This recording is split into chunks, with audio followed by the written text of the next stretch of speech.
Pengadilan Negeri Kota Bekasi kembali menggelar sidang kasus tindak pidana pencucian uang. Kali ini sidang dibuka di ruang sidang Kartika 1, Jalan Pangeran Jayakarta, Kota Bekasi pada Senin, tanggal 29 Januari tahun 2024, dengan sidang nota eksepsi pembelaan terdakwa Abdurrahman Yusuf. Ya, kalau intinya kan tetap yang pertama itu semua persidangan harusnya kan berdasarkan hukum acara, yaitu KUHAP. Dan kita tegaskan tadi juga bahwa kita keberatan. Sampai detik ini kita tidak mendapatkan berkas secara lengkap bagaimana 72 tadi dan juga pasal 143 ayat 4 ya di KUHAP. Bahwa jelas perintahnya, perintah KUHAP itu jelas mengatakan berkas perkara harusnya diberikan kepada terdakwa maupun kuasa hukum terdakwa. Tapi di sidang yang lalu, jaksa penuntut umum ini kan masih kekeh dengan pasal 72. Kita juga bingung. Mereka kan udah sering beracara, masa itu aja tidak paham? Nah, yang paling kita sayangkan adalah dia cari pasal 72 itu di browsing. Sementara kan kalau lengkapnya itu kan harus dibaca penjelasannya apa. Pasal 72 itu ada penjelasannya loh. Pasal 143 itu juga ada penjelasannya. Pasal 143 ayat 4 ada penjelasannya. Artinya kita fokusnya satu di berkas perkara tidak diberikan kepada kita. Walaupun demikian kita tetap optimis untuk melakukan eksepsi ya kepada terdakwa. Berulang-ulang saya sampaikan mereka itu manusia gitu loh. Patut kita bela. Mereka punya hak lah, seperti yang kita bacakan tadi di eksepsi, dengan HAM, mereka punya hak untuk dibela. Nah, kemudian kita sampaikan juga tadi, barang bukti yang tidak banyak, terus barang bukti yang katanya menyerupai. Yang menyerupai ini apa sebenarnya? Dia emas atau bukan? Nah, itu kayu atau plastik? Harusnya kan harus pasti nih. Apakah itu dari tanah liat? Apakah itu dari bahan-bahan lain? Ya, kalau bahasa menyerupai kan tidak jelas artinya.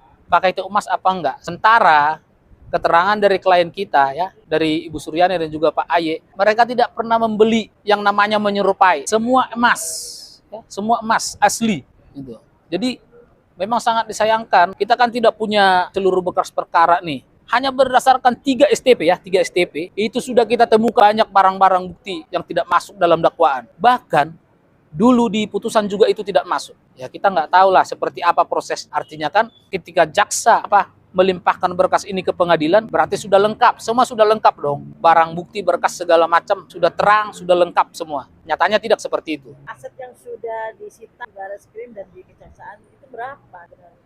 Sampai sekarang juga itu tidak kita tahu, Bu. Berapa totalnya? Berapa totalnya kita nggak tahu. Tadi di eksepsi dibacakan sekitar 600 miliar. Nah, itu kan kalau menurut jaksa 600. Tapi dasarnya apa? Apakah dilakukan audit?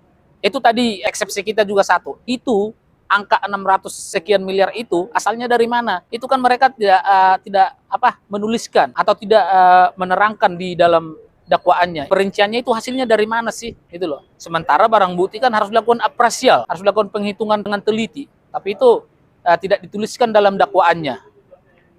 Bang, ini tadi aku membahas tentang kerjaan TPPU sendiri. Apakah memang 5 terdakwa ini layak dikenakan pasal TPPU? Kalau menurut saya ya, menurut dari kacamata hukum, mereka tidak layaklah masukkan ke dalam perkara TPPU. Yang pertama itu adalah jaksa itu kan tidak bisa membuktikan nih, berdasarkan dakwaan ya, berdasarkan dakwaan tidak bisa membuktikan apakah sendiri-sendiri secara bersama-sama. Caranya mereka lakukan tindak pidana pencucian ini seperti apa itu tidak dijelaskan secara lugas, tidak secara cermat dan juga jelas.